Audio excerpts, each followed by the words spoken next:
Welcome back to the Deep Dive. Today we're diving into a story that, well, it really captivated the internet, blurred a lot of lines, and left pretty much everyone asking, who is Caroline Calloway? Right. For a time, she was just everywhere, this young American student posting these incredibly long, almost dreamy captions from Cambridge. Yeah, from the ancient courtyards, the libraries. Exactly. She appeared, to many, as the absolute heroine of a kind of digital fairy tale. But here's the core question, the one that really defines her story. Was she an artist, maybe a scammer, or simply, I don't know, a digital myth we all sort of collectively created? And that's precisely where we have to start untangling a much darker reality behind that fairy tale image. Because beneath all the flower crowns and the candlelit libraries, whispers grew into shouts. Okay. Her follower numbers inflated. Those beloved captions, turns out, not entirely her own, and that grand book deal everyone talked about, unfulfilled. Then came the workshops that promised magic, but descended into chaos. And let's not forget the infamous skincare products she peddled, which she actually called snake oil. She really called it that. Wow. She did. So this deep dive is really an exploration into ambition, addiction, certainly betrayal, and a very, very public reinvention. We're asking a question today that has no easy answer, looking at how, in this truly bizarre twist, Caroline Calloway managed to turn failure itself into her brand. That contrast is just so stark, isn't it? The Right. fairy tale versus the darker reality. But before we get to the big unraveling, where do we even trace the roots of this ambition, this need to create such an elaborate story? Yeah, where did it start? Well, her story actually begins quite far from Cambridge in Falls Church, Virginia, much more suburban. She was born in 1992. Okay. And her family life seems to have been this really potent mix of, well, ambition on one hand and instability on the other. Her father, a stockbroker, apparently grappled with his own issues, financial pressures, and later quite severe depression. Her mother, while encouraging Caroline's creativity, also seemed to instill this kind of, restless hunger for recognition. And from childhood, Caroline had this one consistent trait. She didn't just want to live a life. She wanted to tell a story about it, a story others would believe in. That really illuminates how early that focus on narrative began, doesn't it? Like, her time at NYU wasn't enough for her. She later admitted she couldn't bear the thought of having something as ordinary as an NYU email address for life. Wow, an email address. Yeah, that small detail just reveals so much, you know? Her identity was always tied up in symbols, in appearances, creating this aesthetic that suggested she belonged somewhere grander. And Cambridge University, with its Gothic towers, the traditions, the whole picturesque setting, it offered the perfect stage for the persona she wanted to build, almost custom made. It really was the perfect backdrop. So 2013, she transfers to Cambridge, studies art history, and this is where the Caroline persona, as we know it, truly takes flight. Instagram is still pretty new then, right? Yeah. Most people were just using it for filtered photos, a digital scrapbook. Exactly. Snapshots. But Caroline saw something different. She saw a platform not just for images, but for narrative. She started pairing these incredibly picturesque photos, the ones flower crowns, riverside picnics, candlelit libraries, Oh, yeah. with these long, dramatic, intensely self-reflective captions. She was creating this deep sense of intimacy through storytelling at a time when brevity was absolutely the norm on social media. Which was groundbreaking in a way. And it caught fire. Young women especially were just utterly enchanted. Here she was living this aspirational but somehow accessible world of castles, formal balls, charming Europeans. It felt real to them. It really did. They felt like they weren't just watching her life. They were sort of entering her private diary. She even called it the Cambridge fairy tale. And it honestly felt like one to her followers. That Cambridge fairy tale was so captivating. And it really highlights how fast the digital landscape was changing, and Caroline was right there at the forefront of this new kind of influencer thing. Absolutely. But behind this, carefully constructed facade, there was this invisible collaboration happening. And this is where Natalie Beach enters the picture, a classmate Caroline knew from NYU. Oh, Natalie. Yes. Natalie was a genuinely talented writer, and she started helping Caroline polish those famous captions, giving them structure, style. So ghostwriting, basically. Essentially, yes. Yeah. Quiet, uncredited ghostwriting. And this, looking back, planted the first seeds of future betrayal. It created this incredibly complex friendship built on loyalty, but also competition and increasing dependence. A bond whose emotional depths and maybe even unrequited feelings would only really surface much, much later. Natalie's involvement is just such a crucial piece of this whole puzzle, isn't it? It adds all these layers of emotional complexity to what could look like just a business arrangement. Absolutely. It wasn't just business. So Caroline's ambition didn't stop at Instagram fame. She wanted the big one, a book deal, to turn those posts into something permanent, literary. The ultimate validation. Right. And to get that, she needed a bigger audience, or at least the appearance of one. So she bought ads. And crucially, she started purchasing fake followers to inflate her account numbers, make it look way bigger than it was. A risky move. A huge gamble. But remarkably, it worked. Publishers, totally dazzled by her supposed audience size and this unique literary voice she'd crafted online. With Natalie's help. With Natalie's help, yes. They offered her a contract worth hundreds of thousands of dollars.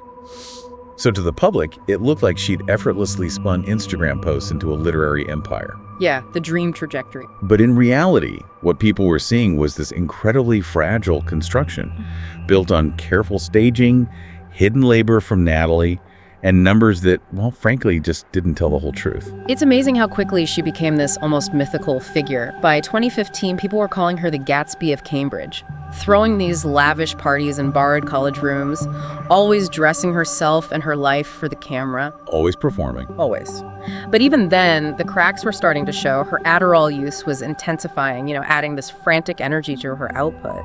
Her relationship with Natalie was definitely straining under the weight of all that uncredited work. And crucially, the deadlines for her memoir were already slipping, even with that big advance. The Gatsby of Cambridge, that's such a powerful label. But was she consciously playing a character, do you think? Or was there maybe a genuine element of self-deception in chasing that image? That's a great question. I think it was probably a blend of both. Conscious construction, definitely, but maybe also a kind of self-reinforcing delusion. And those cracks, they deepened into real fissures. The Adderall dependence, which friends at Cambridge noticed, it really escalated. It fueled that manic energy, the frantic writing pace, sure. But it also led to paranoia, exhaustion, and increasingly reckless financial decisions. A real Faustian bargain, trading stability for output. And then there's that friendship with Natalie Beach, just so strained. Natalie ghostwriting these beloved introspective pieces, while Caroline claimed sole authorship. It created this huge imbalance. Secret contract. It's exactly built on silence. And as we often see, that kind of silence, eventually it turns toxic. Yeah. Especially when, as we later learn, there might have been deeper feelings involved too. For sure. And the failing book deal really exemplifies the whole unraveling. And we're like, the memoir for Flatiron Books, the publicized advance was $500,000. Which sounds incredible. Right. But the true advance was closer to $100,000. Still a lot of money, but Carolyn burned through it quickly. Mostly just maintaining that image her followers expected. Keeping up appearances. Constantly. Deadlines kept slipping, the pages just weren't materializing, and Natalie was repeatedly asked to, draft sections, cover the gaps. It just shows the immense pressure, and somehow the illusion of intimacy she created online was powerful enough to silence doubts from her audience. How much do you think the followers wanted to believe the fantasy, though? That's a really good point. Because Caroline didn't stop posting. If anything, her captions became longer, more confessional, almost desperate sometimes, writing about breakups, loneliness. Right, drawing people in even more. Exactly. It made her followers feel closer than ever, completely unaware of the mounting debts or Natalie's hidden role. The performance of authenticity had become somehow more compelling than actual authenticity. That's the absolute core of it, isn't it? She was performing authenticity. We saw it in the rented Cambridge halls for parties, the borrowed props, the curated outfits, even what looked like rehearsed emotions sometimes. Yeah. She even admitted once she saw her followers not just as an audience, but as a character in her story, which really blurs the line. And beneath all those fairy lights and flower crowns, she was hiding some significant private struggles too. Her father's mental health was deteriorating. Calls from home were getting darker, filled with, shadows of despair. Which she buried. Completely buried beneath the performance. But as we know, that kind of pain, it has a way of leaking through even the brightest filters eventually. It's quite remarkable how the whispers started to spread, though. Publishers began questioning if she could ever actually deliver a book.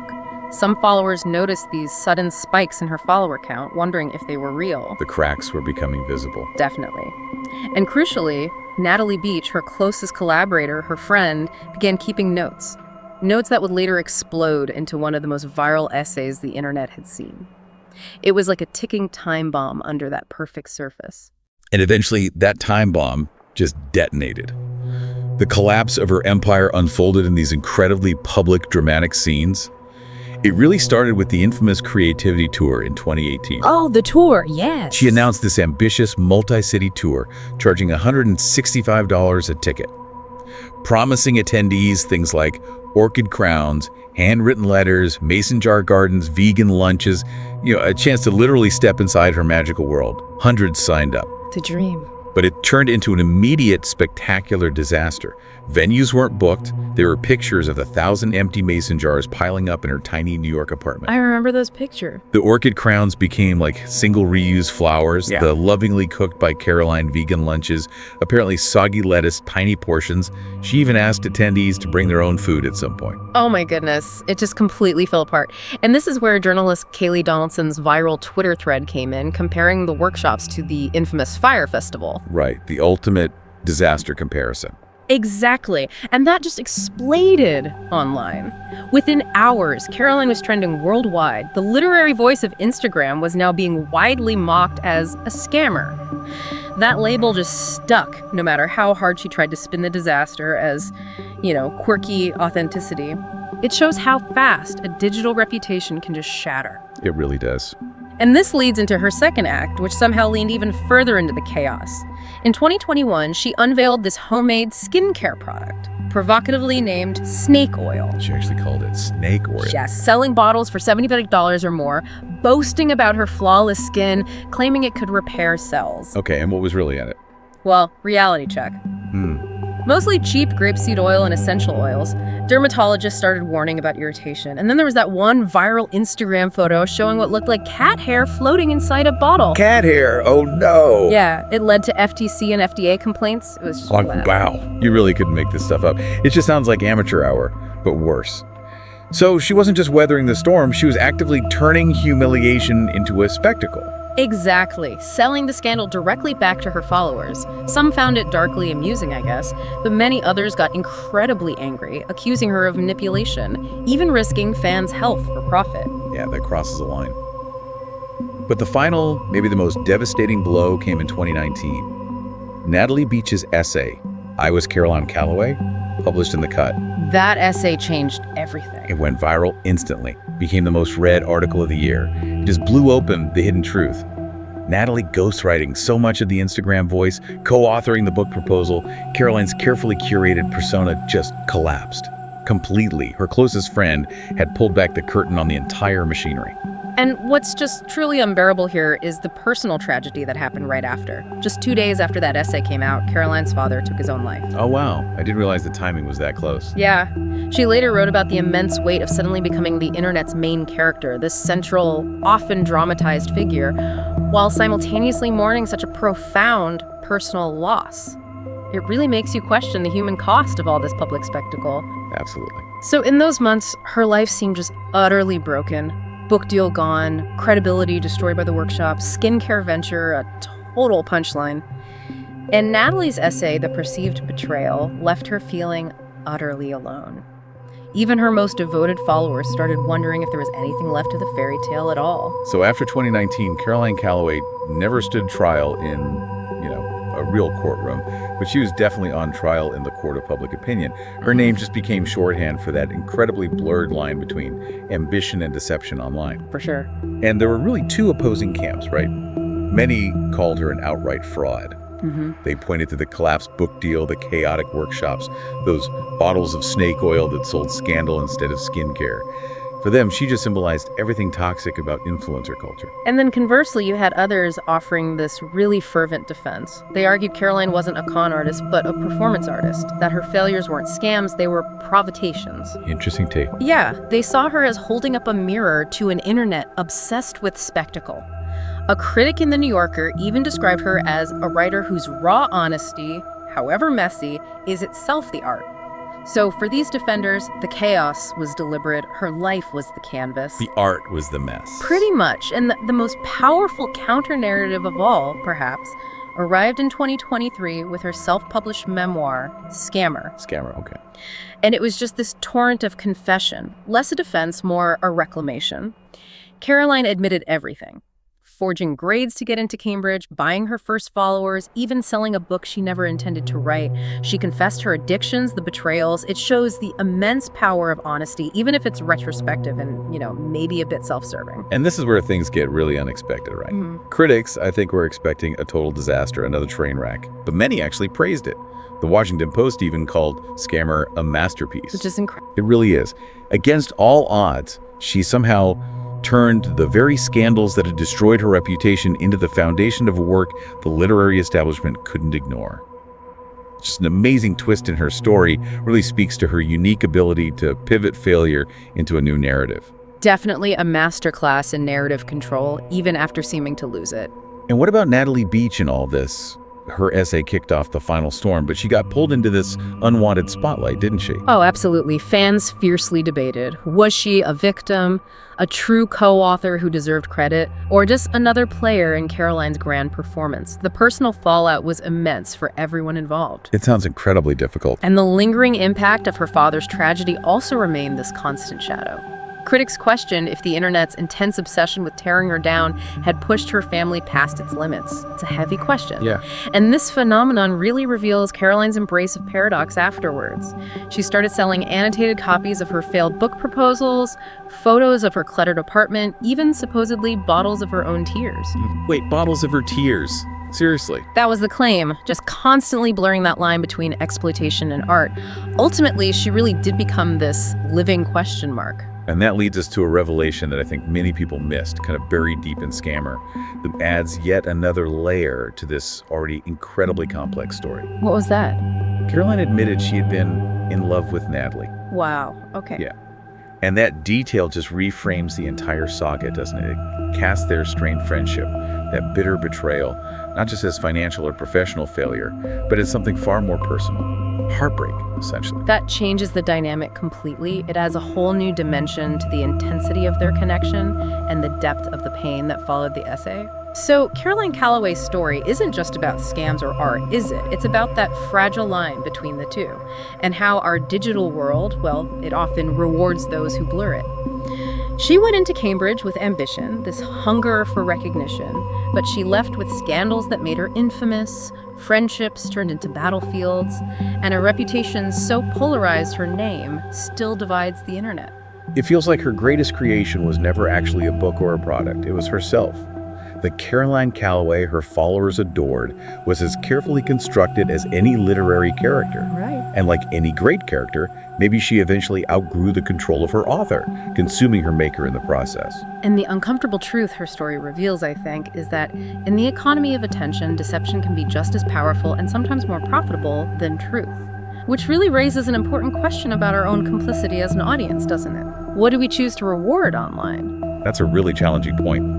But beyond all the noise, the scandals, maybe there's a deeper, quieter question for you, our listener. What is the cost of living your life as a performance?